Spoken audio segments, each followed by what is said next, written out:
Long before great cities covered the earth, long before kings ruled mighty nations, there lived a man named Noah. Noah lived in a time when the world had become very different from what God intended.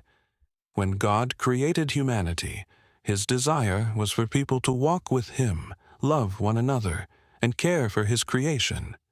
But as generations passed, sin spread across the earth like a dark shadow. Violence filled the land.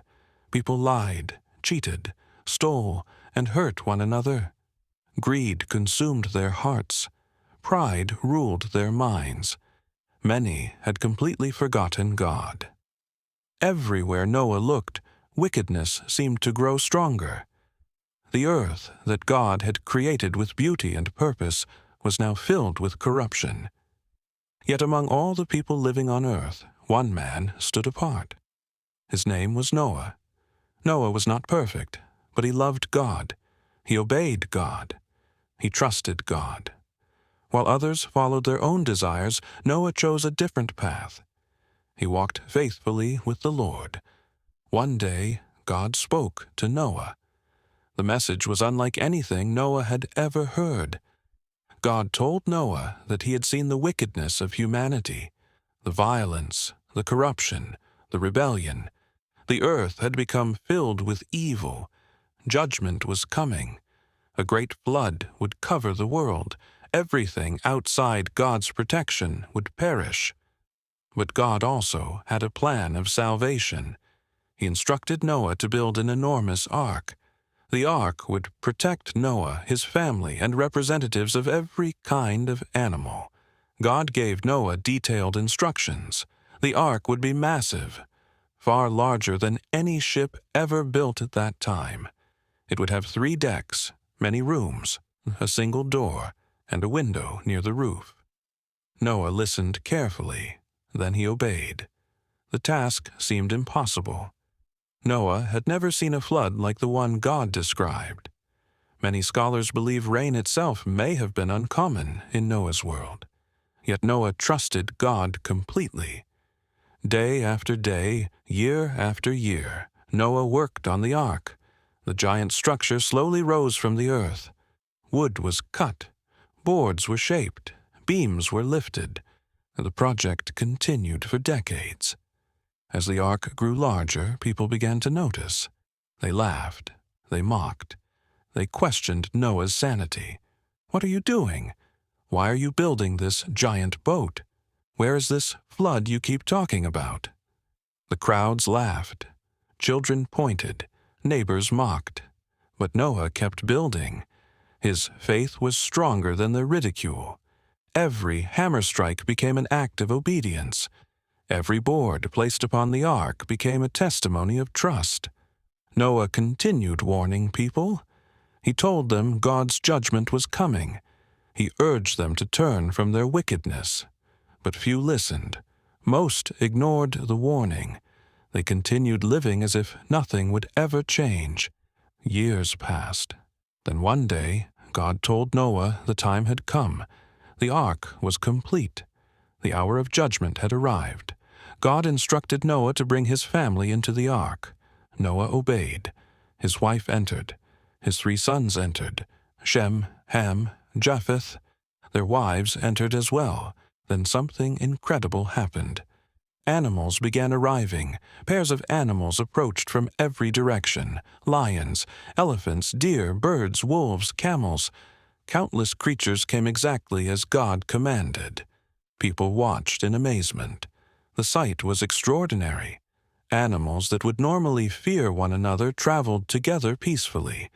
The Creator was gathering His creation. One by one, the animals entered the ark. Then came a moment that changed human history forever. God shut the door.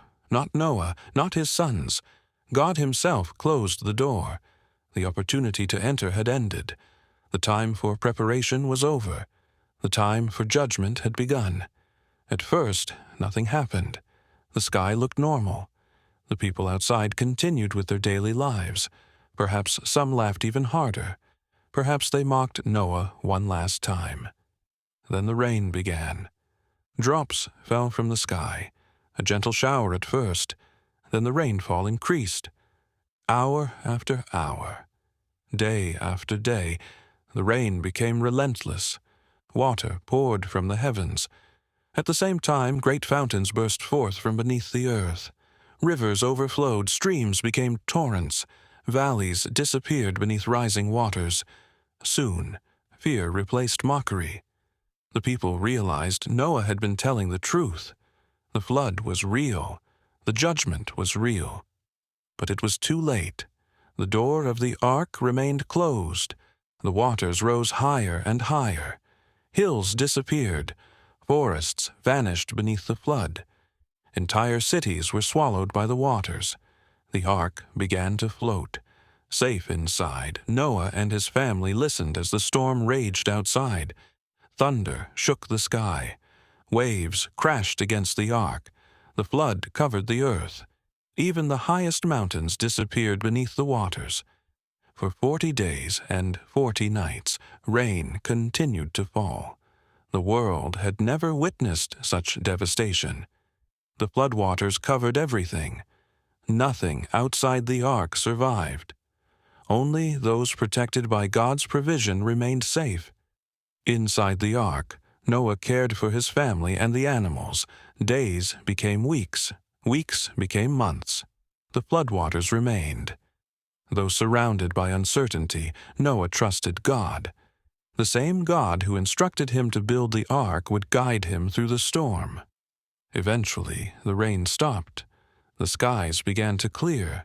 The waters slowly started to recede. Month after month, the floodwaters decreased. One day, the ark came to rest upon the mountains of Ararat. Still Noah waited. Still he trusted. Then Noah released a raven. The bird flew back and forth over the waters. Later, Noah released a dove. The dove returned because it could find no place to rest. 7 days later, Noah sent the dove again.